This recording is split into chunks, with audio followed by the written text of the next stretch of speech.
Welcome to The Explainer. Today, we're diving into the absolutely explosive world of prediction markets. I'm talking about places where you can bet on, well, pretty much anything. We're not just talking elections here. We're talking about turning reality itself into a giant casino. I mean, think about it. You could place a bet right now, not on a football game, but on whether or not we officially confirm the existence of extraterrestrial life. Yeah, people are actually putting real money down on whether we find aliens. And it gets even wilder. Some platforms are taking bets on things that, well, they stretch the very definition of predictable, like the return of Jesus Christ. Seriously, the main takeaway here? If you can frame it as a yes or no question about the future, you can probably bet on it. And look, this isn't some tiny niche corner of the internet. We're talking about massive growth. Platforms like Kalshi, for example, have reportedly seen their weekly trading volume just explode. We're going from around $30 million in early 2023 to as much as $3 billion. That is a 100-fold increase. It's growing unbelievably fast. So what's driving all this? Well, it's all built on this one really simple but kind of radical idea. What if you could turn every single future event into a tradable market? Basically, an everything casino. And believe me, these aren't just fringe websites anymore. We're talking about huge players like Kalshi and Polymarket.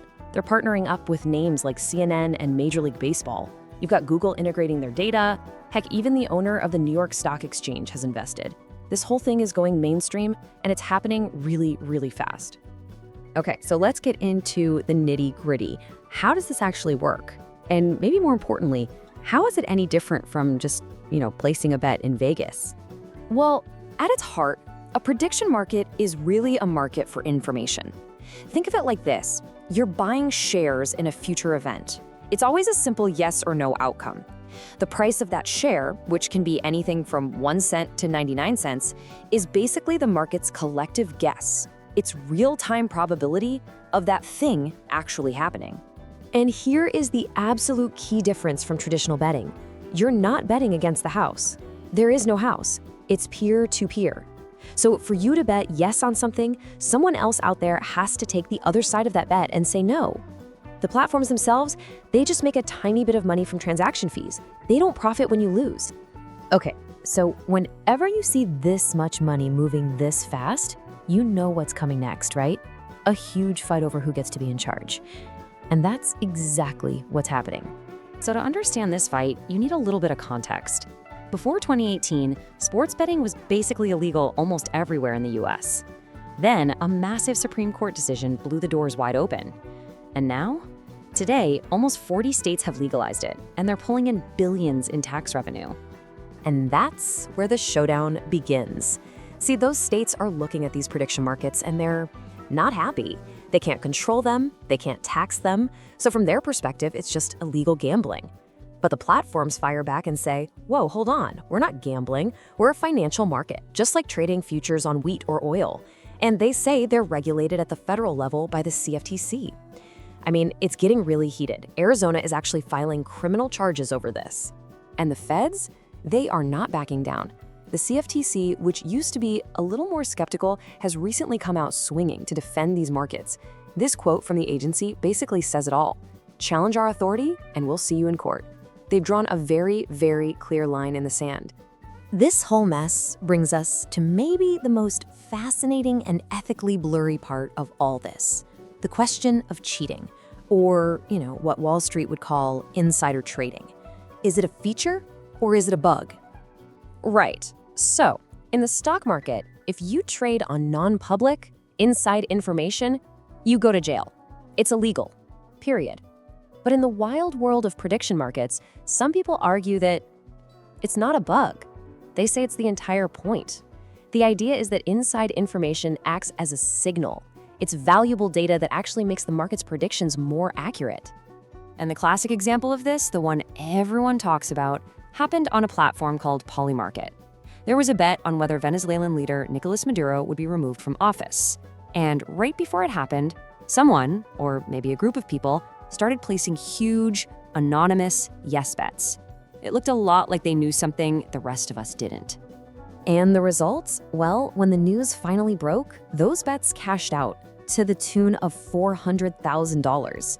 But see, this wasn't just about someone getting lucky. Proponents would say this is a perfect demonstration of the theory. It shows how these markets can potentially surface secret information way faster and more accurately than even, say, traditional intelligence agencies. So let's step back from the theory for a second. Who are the actual people trading on these platforms? And what's the real-world impact on their lives? Who's winning and who's losing? Well, for some people, it's absolutely life-changing. Take a guy named Brandon Fian. He's a 25-year-old teacher. He found out he could bet on the Billboard music charts, something he'd been obsessed with just for fun since he was in 8th grade. And after losing a little at first, he really dove in, did the research, and he actually managed to pay off all of his student loans and his car. A huge win. But that's not the whole story. And it's probably not the typical story. A lot of industry observers and critics are sounding the alarm. They're really concerned about the main demographic using these platforms. Young guys, mostly between 18 and 35, who are reportedly losing a lot of money. And this chart really shows you what's driving all that trading volume. I mean, for all the talk about betting on aliens or political events, it turns out that around 70% of the weekly trading on a platform like Kalshi, it's just sports, something way more familiar. And the data also points to a power dynamic that, well, it looks an awful lot like Wall Street. Analysis shows that, on average, the smaller, everyday investors, what some of the pros call dumb money, they tend to lose. The really big winners? They're often the larger, more professional investors, the whales, who have enough capital to really move the markets. So, you take all of this, the explosive growth, the legal battles, the winners and losers. What's next? Where is this all going? Honestly, the future here is a real tug of war. On one side, you have supporters who truly believe this could be bigger than the stock market, a way to literally trade on anything and everything. But on the other side, if those big court cases go the wrong way and the states win control, the entire business model could just collapse. And in the meantime, these companies are pushing full steam ahead, trying to expand into more than 140 countries. And that kind of leaves us with one last big question. As we create a financial market for every possible outcome, from who wins an election to the outcome of a war to who tops the music charts, what does that do to our shared sense of reality? When you can put a price on anything, what is the price of truth?